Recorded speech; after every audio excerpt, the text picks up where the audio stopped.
We talked in the previous session quite a long time ago about the book of Genesis and the Exodus, where the children of Israel escaped from Egypt.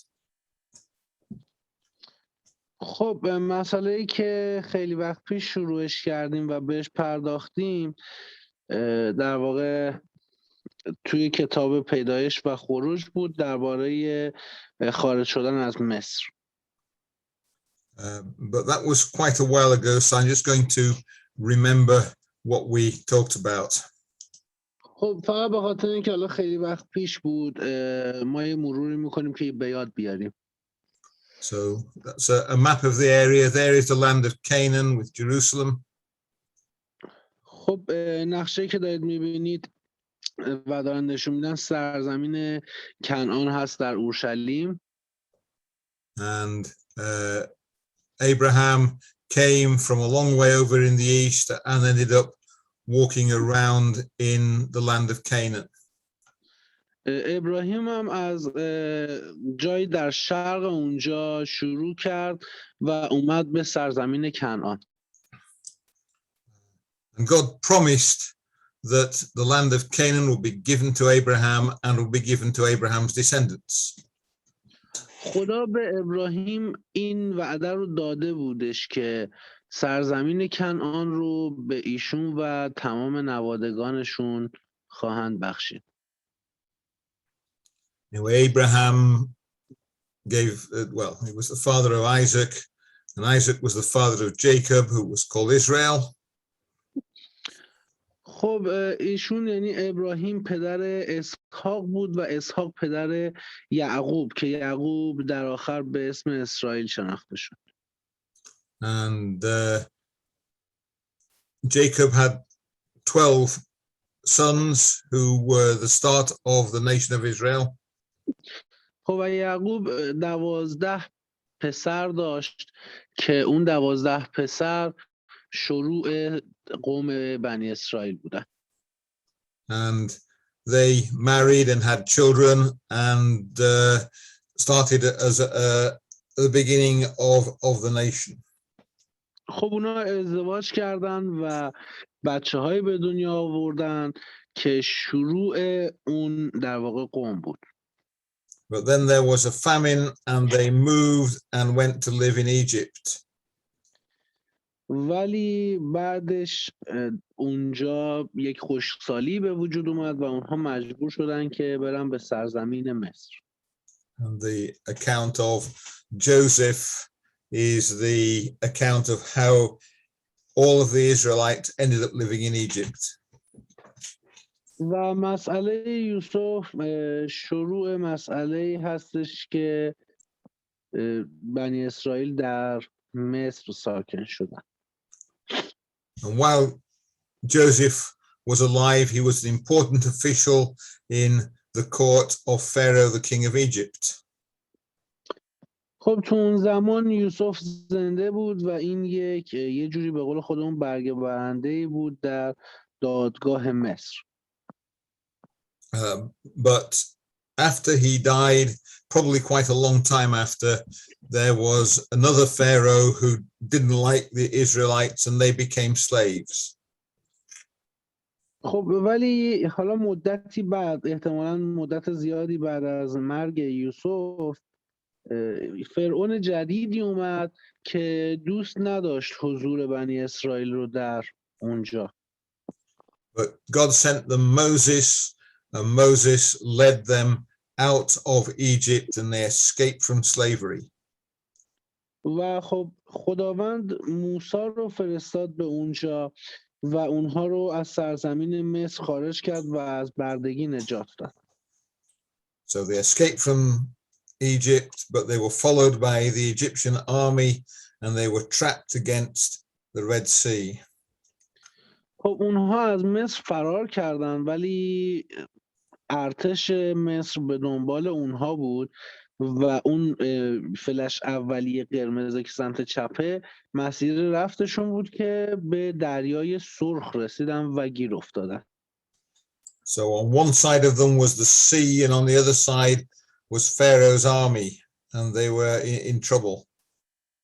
خب پس یه طرفشون دریا بود و طرف دیگه ارتش مصر، بنابراین گیر افتاده بودن و تو مشکل افتادن. Then we have the miracle of the Exodus. و حالا ما معجزه خروج رو داریم. And the sea went back and they were able to cross over on dry land, or at least on the bottom of the sea with no water on it. خب و تو اون لحظه دریا شکافت و اونها تونستن که از وسط دریا رد شن، یعنی وقتی خب آبی نبود روی زمین راه میرفتن. When they crossed, the sea came back and Pharaoh's army that was following them was destroyed. و زمانی که اونها از آب عبور کردن، ارتش مصر به دنبال اونها بود و بعد حالا اون دریا برگشت به حالت عادیش و ارتش نابود شد. They crossed the Sinai desert till they came to Mount Sinai. خب اونها صحرای سینا رو رد کردن تا برسن به کوه سینا. And I ought to say that no one is certain where Mount Sinai is exactly. That's where I think it was. A lot of people put it a lot further south. خب هیچ کس نمیدونه دقیقاً کوه سینا کجا بوده و در واقع برادرجان حدس میزنن که یه طرف همون جاها در سمت شرق باشه. And at Mount Sinai, they received the law from God. خب و در کوه سینا اونها شریعت رو از خدا دریافت کردن. And from this study, we're going to talk about what happened from that point to where they are almost ready to go into the land of Canaan. خب و تو صحبتمون میخوایم ببینیم که چطور شد که حالا از اینجا به سرزمین کنعان بازگشت. So the children of Israel arrive at Mount Sinai and they camp at the bottom of the mountain. خب بنی اسرائیل رسیدن به کوهپایه‌های کوه سینا و همون پایین وایسادن. And God appears, or the glory of God appears at the top of the mountain. و خب اون شکوه خداوند بالای کوه ظاهر شد. So if we could read Exodus chapter 19 verses 10 to 12. خب یکی از دوستان زحمت میکشه خروج باب 19 آیات 10 تا 12 رو بخونه برامون.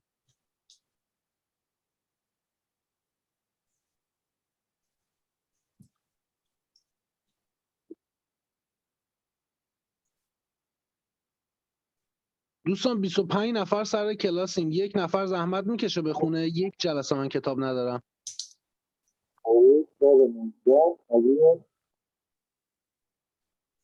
آیه 10 صدات خیلی ضعیف میاد.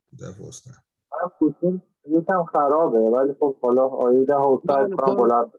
باز مرسی که زحمت کشید. آیه 10 تا 12 باب 19. خداوند به موسی فرمود نزد قوم من برو و ایشان را امروز و فردا تقدیس کن و آنها به جامه‌های خود را بشویند و روز سوم آماده باشند، زیرا در روز سوم خداوند در برابر دیدگان همه قوم بر کوه سینا نزول خواهد کرد. حدودی گرداید کوه برای قوم قرار بده و به ایشان بگو مبادا از کوه بالا روید یا حتی دامنه کوه را لمس کنید. هر که کوه را لمس کند هر آینه کشته شود. مرسی ایمان جان. Merci. So there they are. That's the Israelites camping at the bottom of the mountain. خب این بنی اسرائیل هستش که پایین کوه در واقع کمپی زده بودن. And there we have the glory of God at the top of the mountain. و اون شکوه خداونده که در بالای کوه هستش. And God warns them not to even start to go up the mountain because they would die. خدا از اونها درخواست کرد که یعنی دستور داد دیگه، در واقع دستور داد که آقا نرید، حتی اراده این رو نکنید که از کوه برید بالا وگرنه میمیرید. But he didn't really need to say that because the Israelites were afraid of the glory of God and they stayed away. ولی خب در واقع اصلا نیازی هم نبود این حرف رو بگه، به خاطر اینکه بنی اسرائیل ترسیده بودن و دور وایساده بودن. And then God gave the law to Moses. و بعد خداوند شریعت رو به موسی داد. And the start of this law is written down for us in Exodus chapter 20. و خب شروع این شریعت در خروج باب 20 هستش. So if you could read Exodus chapter 20 verses 1 to 3. زحمت میکشی خروج باب 20 آیات 1 تا 3 رو بخونی؟ بخوانم.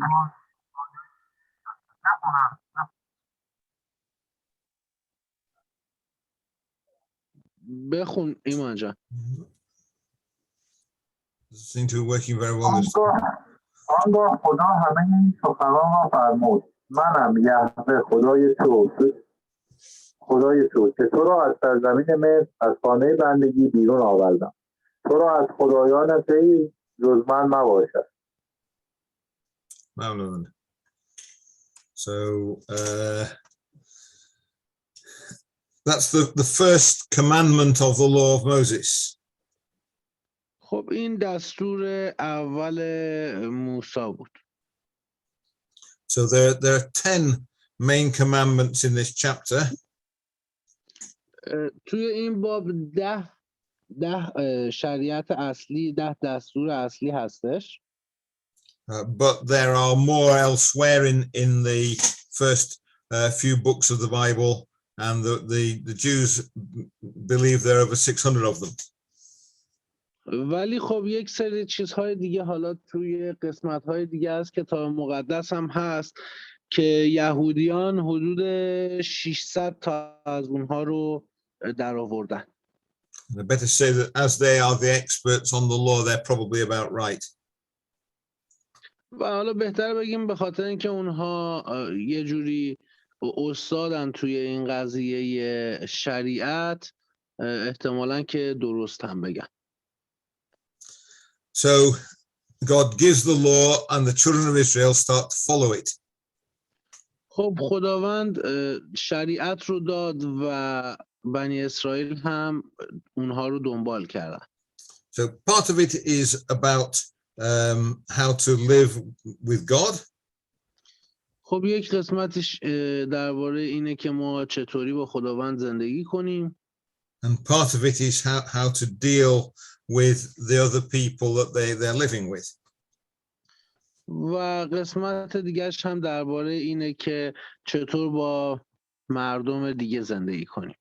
And if you read your way through the 10 commandments in Exodus chapter 20, you see they divide up like that. و اگر حالا شما ادامه بدید به خوندنتون در باب 20 همه این 10 شریعت رو میبینید که کاملا جدا کرده اینها رو. So the first 4 of these laws in Exodus 20 are about how we should deal with God, and the other 6 are about how we should deal with other people. خب 6 تای اول درباره اینه که ما چطور با خداوند ارتباط برقرار کنیم و 4 تای اولش ببخشید و 6 تای بقیه‌اش هم درباره زندگی در رفتار ما با مردم هستش. So the laws include telling the people how to live, but they also include things like how to build a temple and how to set up priests. و حالا در اون قسمتی که درباره مردم صحبت میکنه، یک قسمتش درباره اینه که چطور با مردم رفتار کنن، یک قسمتش درباره اینه که چطور معابدی برپا کنن و چطور کاهنانی انتخاب کنن. And after the law is given, God appears in the camp among the people. و حالا بعد از اینکه شریعت تموم شد خدا اونجا ظاهر شد. So if you go to Numbers chapter 1 and verse 1, actually don't need to quote that, but that's where it talks about Moses talking to God in the middle of the camp of Israel. زحمت میکشید اعداد باب 1 آیه 1 رو هم بخونی.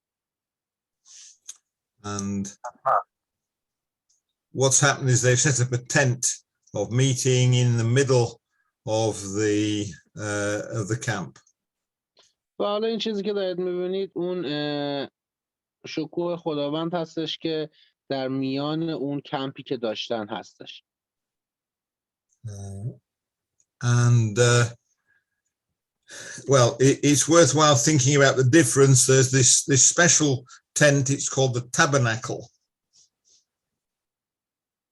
خب این در واقع حالا اون اصلیه، اون چی میگیم قرارگاه اصلیه به اسم تابرناکل شناخته میشه. So if we look in Exodus chapter 26 and verse, well, let's read verses 1 and 2. خب خروج باب 26 آیات 1 و 2 رو زحمت میکشیم آنجا. برای خود مست سازید و تمثال تراشیده و ستون برپا مکنید و تندیس سنگی در سرزمین خود مگذارید تا به آن سجده کنید، زیرا من یهوه خدای شما هستم. شباتهای مرا نگه دارید و قدس مرا حرمت نهید، من یهوه هستم. Tessie. So the pattern of this tent is given by God. پس حالا اون نقشه این معبد توسط خداوند داده شد. And there's a picture of it, someone's drawing. و این یک نقاشی و عکسی هستش از اون قسمت. So there we have the actual tabernacle itself. خب این اون خیمه اصلی هستش که اون وسط هستش. And there's the glory of God with the smoke that came from it coming up from the holy place which is inside the tabernacle. و اون در واقع حالت دود اون شکوه خداوند هستش که از مقدس ترین قسمت اون معبد به بیرون میاد. And outside the tabernacle is a kind of courtyard made with tent poles and curtains. و خب بیرون اون خیمه هم که دارید میبینید در واقع به صورت یک حیاتی بود که بقیه اونجا بود. And the inside there is a bowl where the priests can wash themselves. خب اون قسمت یه حالت دارن نشون میدن تشتی بود که کشیش میتونست خودش رو اونجا بشوره. And there's an altar where they burn sacrifices to God. و همچنین جایی که اونها قربانی رو میسوزوندن و اهدا میکردن به خدا. And someone has followed the instructions in the Bible and has built one like it. There it is. That's a picture of it. و حالا یک نفر اومده و یک شکلی شبیه به اونها ساخته که اینجا عکسش رو بهمون نشون میدن. So it's not very big really, but it would be useful for Israel, like a kind of temple, but they can carry it from one place to another. و خب حالا اونجا جای خیلی بزرگی نبود، ولی چطور میگیم کار بنی اسرائیل رو راه مینداخت به خاطر اینکه حالا هی داشتن از یه مکانی به مکان دیگه میرفتن. And right at the end of the book of Exodus, they finished building the tabernacle and they put it up for the first time. و در آخر کتاب خروج اونها تموم کردن ساخت این در واقع خیمه رو. So if we read Exodus chapter 40, verses 34 to 38. زحمت میکشید خروج باب 40 آیات 34 تا 38 رو برامون بخونیم آنجا.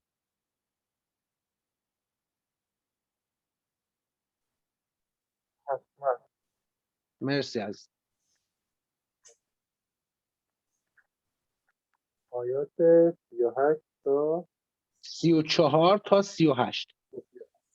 آنگاه ابر خیمه ملاقات را پوشانید و جلال خداوند مسکن را پر ساخت و موسی نتوانست به خیمه ملاقات درآید، زیرا ابر بر آن ساکن بود و جلال خداوند مسکن را پر ساخته بود.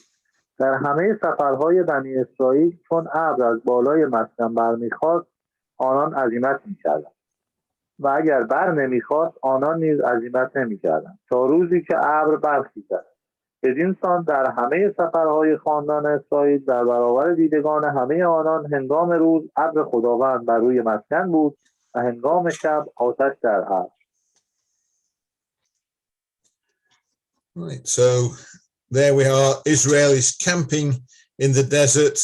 God is providing them with food, and God is in the middle of them in this tabernacle.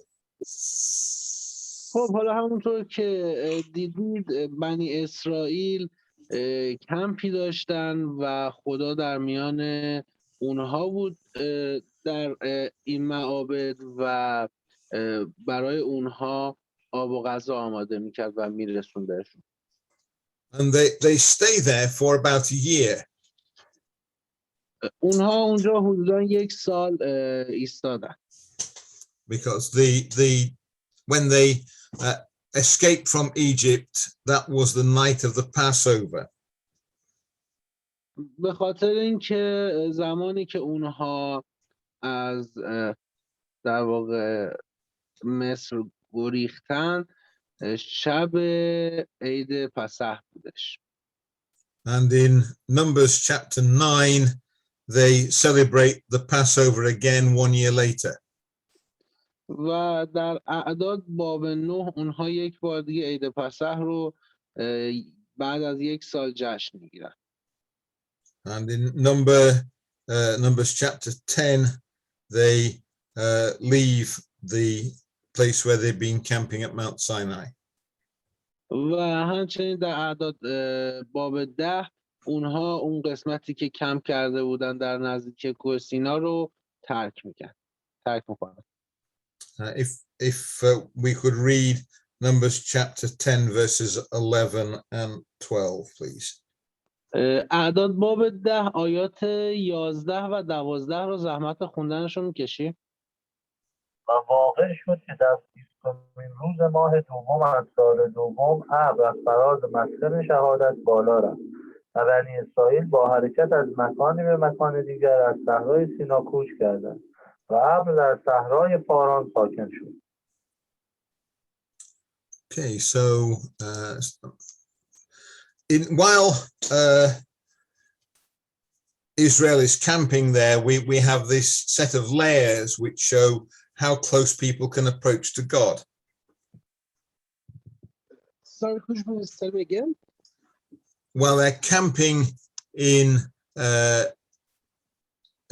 near Mount Sinai, at the bottom of Mount Sinai, there's a sort of set of layers which show how people can approach to God. خب زمانی که اونها در دامنه کوه سینا بودن یک سری لایه بود به صورتی که حالا چطور اونها میتونن با خداوند ارتباط برقرار کنن. So there we have God in the middle. خب اینجا خدا هستش در مرکز. Round the glory of God we have this tent, the tabernacle.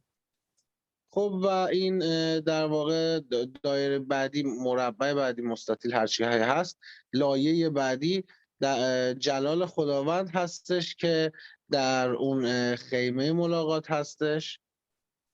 If you had a sacrifice, you took it to the priests, the priests might go into the first part of the tabernacle and they would go into the courtyard that was around it. خب اگر شما قربانی داشتید اون رو میبردید پیش اون در واقع کاهن به اون میدادید و اون کاهن اون رو میبرد به داخل خیمه، یعنی به اون قسمتی که باید ذبح میکردن و میکشتن اون رو. And then Israel camps around the tabernacle in their tents, and they are close to God, but they can't go into the tabernacle. خب و بنی اسرائیل هم اون دور خیمه داشتن و که به خداوند نزدیک بودن ولی نمیتونستن وارد بشن وارد اون قسمت خیمه. And the rest of the world is even outside that. و بقیه دنیا هم که خارج از کل محدوده بودن. So it's this idea that God is to be treated with great respect and kept separate from the things in the world. و خب این لایه هایی بودش که در واقع اون حالا به زبان خودمون بخوایم بگیم حرمت خدا نگه داشته میشد توسط اونا و خداوند خودش رو جدای از این دنیا نگه داشت. But then they leave the place at Mount Sinai and they travel north to a place called Kadesh Barnea. و خب بعد از این قضیه هم اونا اونجا رو ترک کردن به سمت شمال رفتن به منطقه‌ای به اسم کادش که دارن نشون میدن به اون. And that town is right on the edge of the land of Canaan. و خب اونجا خارج از سرزمین کنعان بود، لب مرز در واقع. And there they send out spies into the land of Canaan to see where they're going to go to. و بعد از اون قضیه هم اونها حالا یک سری جاسوس فرستادن به سرزمین کنعان که ببینن کجا باید برن. And the spies see the land and they come back and they tell the children of Israel about it. و خب جاسوسا رفتن به اونجا و برگشتن و به بنی اسرائیل گفتن درباره چیزایی که دیدن. And the description of the land is in Numbers and chapter 13. و خب درباره این قضیه در اعداد باب 13 میتونیم مطالعه کنیم. So if we could read Numbers chapter 13 verses 25 to 28. اگه زحمتی نیست آیات 25 تا 28 باب 13 اعداد رو بخونید. در پایان 40 روز آنها از تجسس زمین بازگشتند و نزد موسی و هارون و تمامی جماعت بنی اسرائیل به قادش در صحرای پاران آمدند و برای ایشان و برای تمامی جماعت خبر آوردند. میوه‌های آن سرزمین را به ایشان نشان دادند. آنان به او چنین گزارش دادند: به سرزمینی که ما را بدان فرستادی رفتیم، به درستی کشتی و شهر در آن جایید و میوه‌اش این است. اما مردمانی که در آن زمین ساکنند نیرومندند و شهرها حصاردار است و بسیار عظیم. افزون بر این بنی عناق را نیز در آنجا دیدیم. Merci. So the descendants of Anak were very big men. They were 8 feet or 9 feet tall. خب و نوادگان آنها حالا قد و قواره خیلی بزرگی داشتن و 8-9 فوت بودن که حالا به زبون خودمون میشه 2.5 meters to 3 meters tall. Yeah, exactly. I wanted to say that. حدوداً میشه 2.5 متر اینا 2.5 2.60 به حالا اندازه خودمون.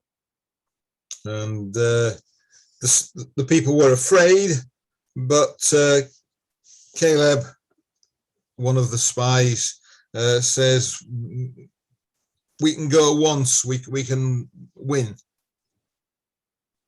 و خب مردم اونا میترسیدن حالا به خاطر اینکه نیمه قول بودن دیگه با اون قد و قوارشون، ولی کلب که یکی از اون جاسوسا بود، گفتش که آقا ما میتونیم بریم اونجا و برنده بشیم. So that's in verse 13. That's the words of Caleb, if you could read that, please. این توی آیه 13 هستش که See. تو آیه 30 هستش، اگه زحمت خوندنش رو کشیم آنجا. آنگاه کالیب در حضور موسی قوم را ساکت کرده گفت بیدرنگ برویم و آن را تصرف کنیم، زیرا به یقین میتوانیم بر آن غالب شویم. So Caleb, and it turns out that with him is Joshua, who later on becomes the leader of Israel. خب کالیب با یوشع بودش اون زمان که بعد از حالا مدتی میشه رهبر بنی اسرائیل. But there are other men from the spies who are afraid. ولی خب خیلی دیگه از اون جاسوسا اونجا بودن که میترسیدن. So if you could read verses 31 and 32. اگه زحمت نیست آیات 31 و 32 رو هم بخونیم آنجا. اما مردانی که همراه او رفته بودند گفتند ما را توان مقابله با آن مردمان نیست، زیرا از ما نیرومندترند. و درباره سرزمینی که تجسس کرده بودند اخبار بد میان بنی اسرائیل منتشر ساخته، میگفتند سرزمینی که برای تجسس از آن گذشتیم سرزمینی است که ساکنانش را فرو میبرد و تمامی اقوامی که در آنجا دیدیم غول‌پیکر بودند. So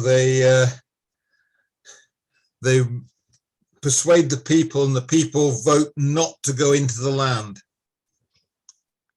خب اونا حالا در واقع تلاش کردن و که به مردم، ولی مردم نمیخواستن که وارد اون سرزمین بشن. And that's at the start of Numbers chapter 14. و این در واقع توی شروع اعداد باب 14 هستش. And they are going to leave Moses behind. They say, let's choose a leader and go back to Egypt. خب و اونها میخواستن که موسی رو پشت سرشون بذارن، یه رهبر جدید انتخاب کنن و برگردن به مصر. So if you could read verse 4, Numbers chapter 14 and verse 4. آیه 4 از باب 14 هم زحمتش رو میکشیم آنجا. پس به یکدیگر گفتند بیایید بر خود رهبری برگماریم و به مصر بازگردیم. So they're ready to give up and just go back to Egypt. خب اونو تقریبا داشتن بیخیال میشدن و تسلیم میشدن که برگردن به مصر. So God is angry with them. بنابراین الله خدا از دستشون عصبانی شد. But Moses persuades him not to destroy the people. ولی موسی درخواست کرد که مردم نابود نشن. Moses asks God to forgive the Israelites. و موسی از خدا خواستش که بنی اسرائیل رو ببخشه. And God's answer to that is in verses 20 to 23. و در آیات 23 و 23 خدا جوابش رو داد. زحمتشون رو کشیم آنجا. یکی از آن مردان که جلال من و آیاتی را که در مصر و در بیابان ظاهر ساختم دیدند و با این همه مرا این 10 بار آزمودند و به صدای من گوش فرا ندادند. سرزمینی را که برای اجدادشان سوگند خوردم نخواهند دید. آری هیچ یک از آنان که مرا خواهد شمردند آن را نخواهند دید. Let's see. So he's saying that none of the people who left Egypt will enter the promised land apart from Joshua and Caleb. و خب حالا گفتش که صحبت این بود که از بین تمام اونایی که مصر رو ترک کردن هیچکی به جز اون یوشع و کالیب نمیخواستش که وارد اون سرزمین بشه. So instead, they are going to travel in the desert until all the people who are over the age of 20 have reached the end of their lives and died. پس خلاصه اونهایی که بالای 20 سال بودن انقدر، یعنی خلاصه اونها قراره توی صحرا بچرخن تا زمانی که اونهایی که بالای 20 سال بودن عمرشون تمام شه و بمیرن. And that's the point of verses 28 to 30. حالا نکته هستش که در آیات 28 تا 30 بهش اشاره شده. به ایشان بگو خداوند چنین می‌فرماید به حیات خود سوگند که مطابق آنچه در گوش من گفتید با شما عمل خواهم کرد. اجساد شما در این صحرا خواهد افتاد، یعنی همه شمارش شدگان شما از 20 ساله و بالاتر که بر من همه کردید.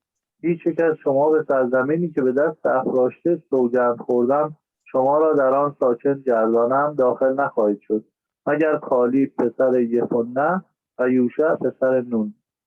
Messy. And so that's what happens to them. They wander in the wilderness, in the desert. و خب این اتفاقی که دقیقا براشون افتاد و تو ناکجاآباد توی صحرا رها شده بودن. And they're there for 38 years. Pardon me? They wander in the land for 38 years. و خب اونا توی اون سرزمین بودن برای 38 سال.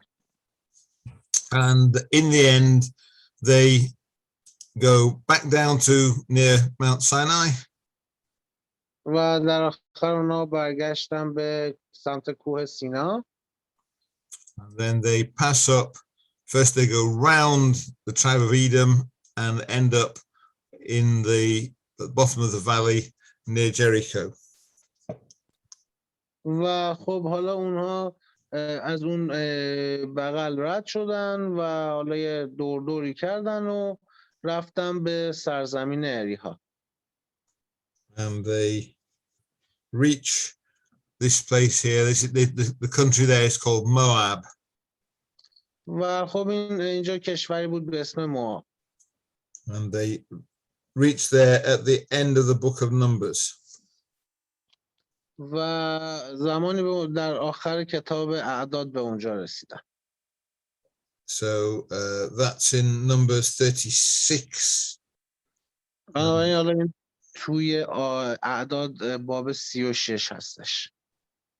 And verse 13 tells you finally where they have got to by the end of the book. از آیه 13 تا انتهای کتاب. این است فرمانها و قوانینی که خداوند به واسطه موسی در همواری‌های موآب نزد اردن مقابل اریحا به بنی اسرائیل امر فرمود. That was Numbers 36. Yes, 36. Yeah. On verse Verse 13. 13. Yep, thank you. Yep.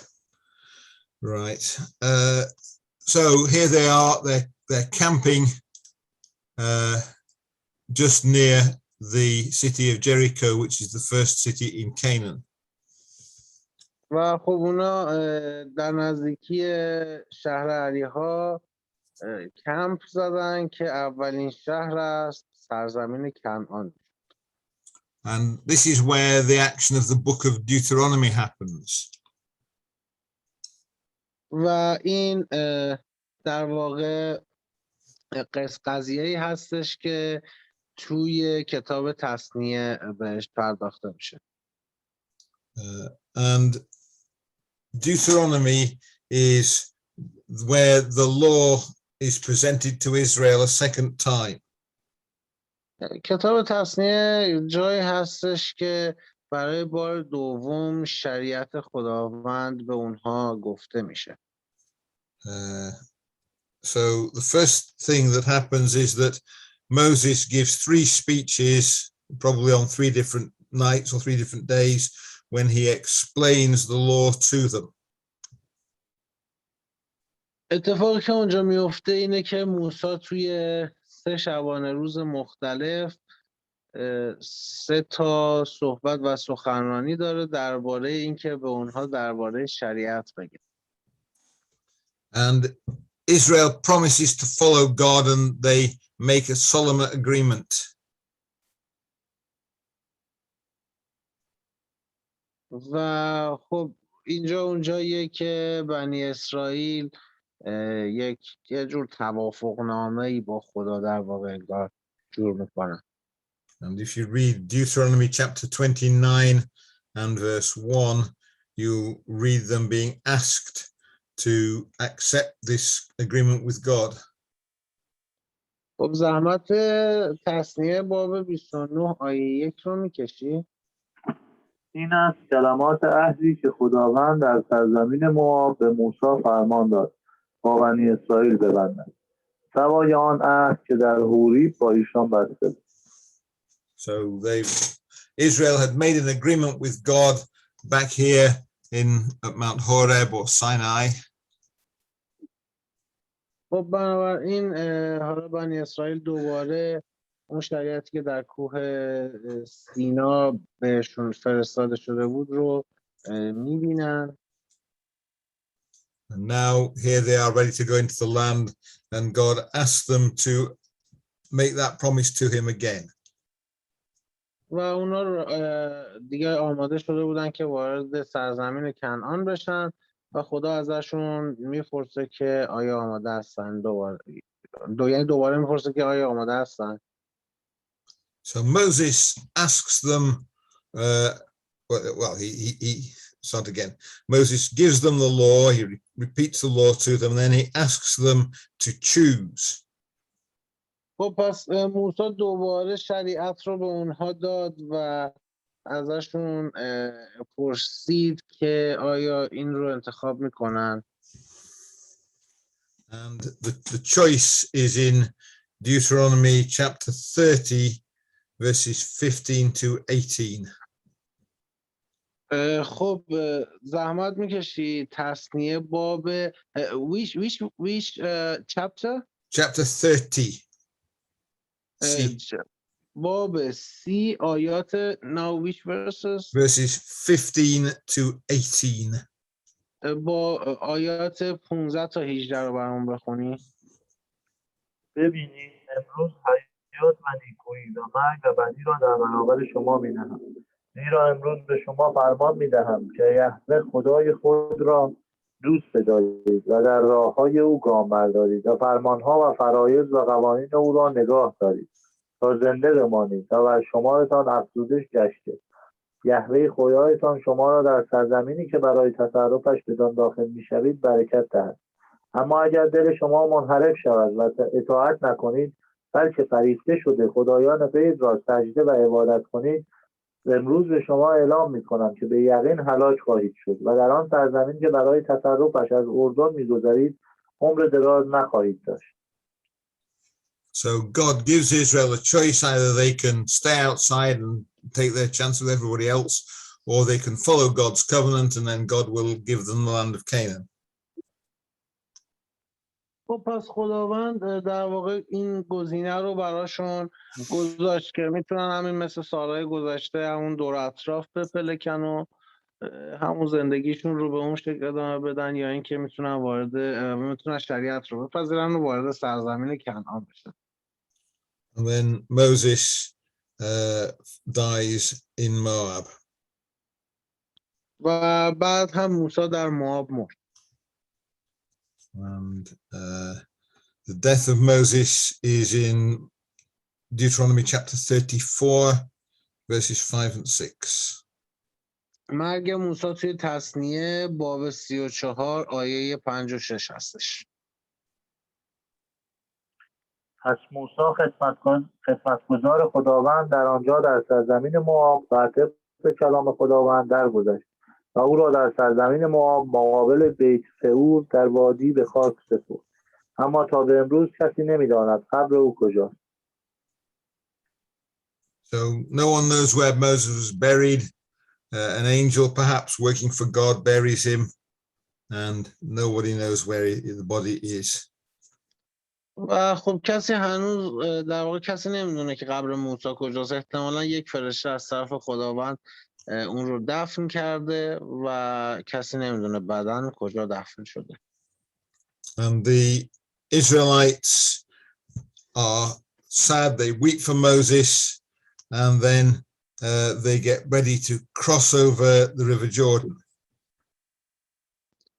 و خب بنی اسرائیل آماده شدن که شریعت رو بپذیرن و از رود اردن بگذرن.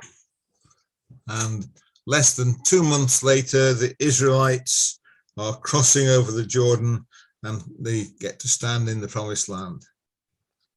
و بعد از حدوداً 2 ماه اونها از رود اردن گذشتن و وارد سرزمین موعود شدن. So there we go. That's the end. So, does anyone? Well, let's stop the recording.